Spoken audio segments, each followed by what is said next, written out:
Iniharap po sa korte ang whistleblower na si Merlina Suñas. Kaugnay po ito ng petition for bail sa kasong serious illegal detention laban kay Janet Lim Napoles. At ayon po kay Suñas, mismong si Napoles na nagutos para ipadetain si Ben Horloy. May live report si Ruth Cabal. Ruth.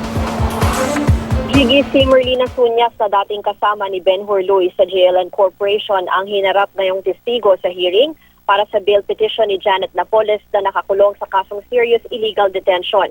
Inaharap daw si Suñas sa Makati RTC Branch 150 para ipakita na si Napoles ang nag-utos na i-detain o ikulong si Ben Horloy. Noong December 19 daw sa meeting nila kasama si Napoles, hinablot daw niya ang cellphone ni Ben Hur at doon daw ay nabasa ang mga text messages. Nakita raw ni Napoles sa text messages ang pangalan ng isang babae na project coordinator umano nila sa Senado. Nagalit si Napoles sa hinalalang may hidden transactions ang babaeng iyon at si Ben Hur. Nagalit din daw si Napoles ng tawagan ng isang abogado at malaman nitong may loan pala o utang sa Air Material Wing Support Savings and Loan Association Incorporated o AMSLAI si Ben Hur. Ang AMSLAI ay isang kooperatiba ng Philippine Air Force.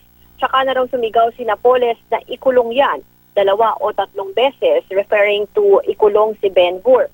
Mula ng araw na yon, December 19, hindi na raw nakita ni Suñas si Ben Hur hanggang sa tumawag daw ito March 24 o March 25 at doon na lang nalaman ni Suñas ang ikwento sa kanya ni Ben Hur na pinakulong nga raw siya ni Napoles.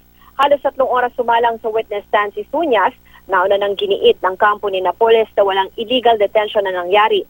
Malaya raw nakalalabas noon si Louis sa condominium unit. Sa October 7 ang susunod na hearing. Gigi? Maraming salamat, Ruth Cabal.